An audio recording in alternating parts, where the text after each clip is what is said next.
안녕하세요. 동포세계 김용필입니다. 네, 오늘은 1월 30일 월요일 저녁입니다. 오늘의 주요 관심 뉴스를 좀 여러분들에게 전해드리도록 하겠습니다. 이 한국 생활에 필요한 정보, 좀 어떤 내용이 있는지 여러분들에게 말씀드리겠습니다. 이제는 관심 뉴스는 세 가지를 여러분에게 말씀드리고자 합니다. 먼저 이 서울시의 택시 요금 크게 오른다는 소식이 있고요. 두 번째는 2025년부터 유치원하고 어린이집이 통합 운영된다는 소식이 있습니다. 그래서 제가 앞전에 이 영주권자의 자녀, 그러니까 외국 국적 아이들의 유치원비, 어린이집 지원 어떻게 되는지 여러분들에게 말씀을 드렸었는데요. 이게 유치원하고 어린이집 지원이 좀 달랐죠. 그래서 그것도 좀 말씀을 드렸었는데 2025년부터는 유치원하고 어린이집이 통합 운영이 돼서 크게 이제는 차별이 없어질 것으로 이렇게 예상이 됩니다. 그래서 그와 관련된 뉴스 여러분들에게 전해드리고, 그리고 합법적으로 한국에서 취업활동을 하고 있는 동포나 외국인 노동자들에게도 꼭 알아두어야 할 내용인데, 이 실업급여와 관련된 소식이 있습니다. 이 실업급여, 그러니까 이 고용보험에 가입되어 있는 직장에서 6개월 이상 일을 하다가 본인 잘못이 아닌 이거에서 일을 그만두게 될 경우, 그래서 다음 일자리를 찾을 때까지 최대 120일에서 270일 동안 이 급여를, 실업급여를 받을 수가 있죠. 근데 아마 이 실업급여를 해주는 그러니까 고용보험 기금이라는 것이 많이 이제는 재원이 고갈이 되어가고 있는 상황이라 어쩔 수 없이 이 실업급여 수급 지원 체계를 이제는 손을 보는 것 같습니다. 그래서 어떻게 바뀌는지 그 내용 여러분들에게 말씀을 드리도록 하겠습니다. 네, 먼저 이 서울시 택시 요금입니다. 여러분들이 방송을 통해서도 다들 아시리라 생각하는데, 30일 오늘 이 서울시가 발표를 했습니다.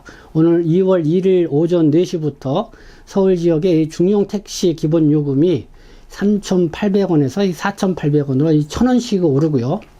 기본 거리도 기존에는 2km였는데요. 이전 1.6km. 그러니까 6.2km마다 이렇게 그냥 기본 요금이 이렇게 매겨지게 됩니다. 그리고 모범 택시, 대형 택시 이 기본 요금도 3km당 6,500원에서 7,000원으로 500원씩 인상이 된다고 합니다. 네, 이 택시 요금 인상. 네, 한동안 심야에 이 택시 잡기가 어려워서 이 대란이 일어나고 있었죠. 이 코로나19 상황으로 이 택시 이용자 수가 크게 줄어들다 보니까 이 택시 운전수가 많이 그만두는 그런 상황에 따른 그런 여파로 이해가 됐었는데요. 그런 가운데 이 택시 요금을 인상해야 된다는 그런 목소리도 있었습니다.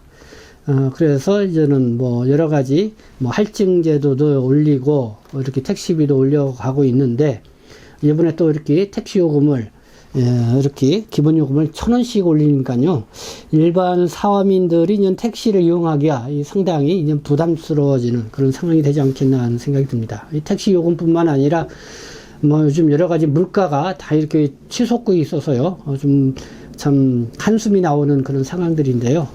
네, 이런 소식이 있었고, 두 번째, 2025년부터 유치원 어린이집 통합 운영을 한다. 이 소식 여러분들에게 전해드리도록 하겠습니다. 외국 국적 아이들도 유치원비하고 어린이집 지원을 받고 있습니다. 그러나 유치원비는 전국적으로 지난해 2022년 3월부터 이 교육부가 외국 국적 아이도 한국 국적 아이들하고 차별 없이 이렇게 지원하도록 법을 개정을 해서 전국적으로 균등하게 지원을 받게 되었죠. 그러나 이 어린이집 같은 경우는 이 보건복지부 관할입니다. 그래서 국민이 아닌 외국 국적 아이 같은 경우는 지방자치단체에 따라서 지원 받을 수도 있고 또 지원 받지 못하는 것도 있는데요. 그리고 또 그 금액도 여러 가지 상이하게 달랐었죠. 그래서 그와 관련돼서는 제가 앞전에 이 방송을 통해서 여러분들에게 말씀을 드린 바가 있었습니다. 그러나 2025년부터 유치원과 어린이집이 구분되지 않고 하나로 통합돼서 운영이 된다는 소식.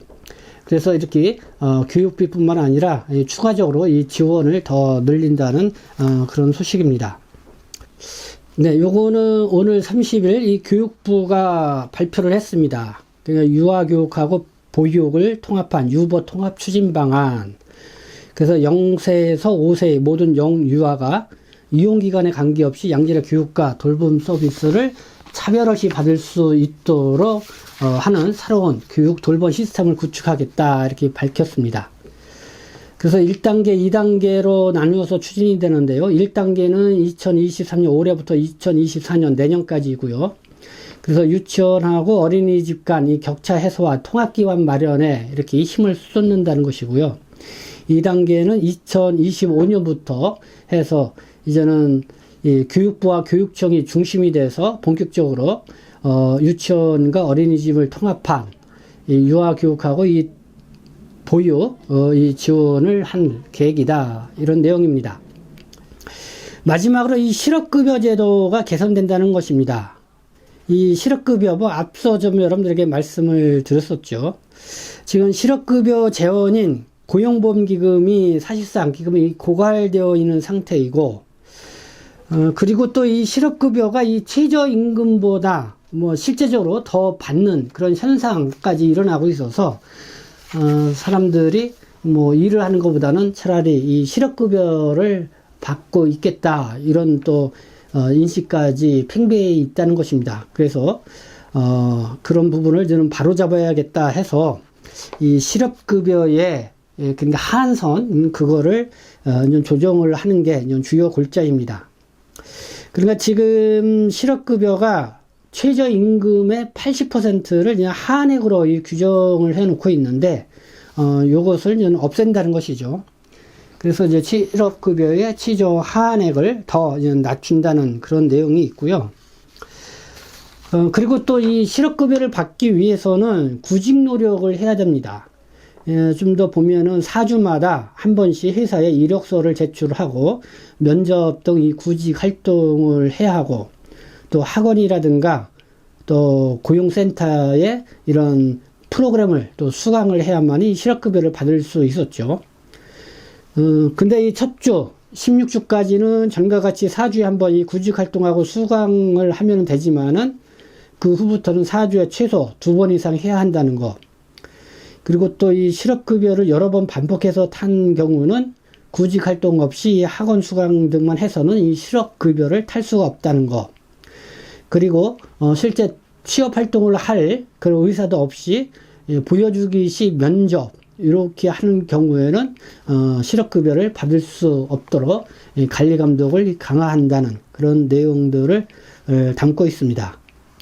그리고 올해 상반기 중으로 이 실업급여를 받기 위해 채워야 하는 자격기간과 지급수준, 지급기한 등도 좀 더 엄밀하게 이 법을 개정을 한다는 건데요.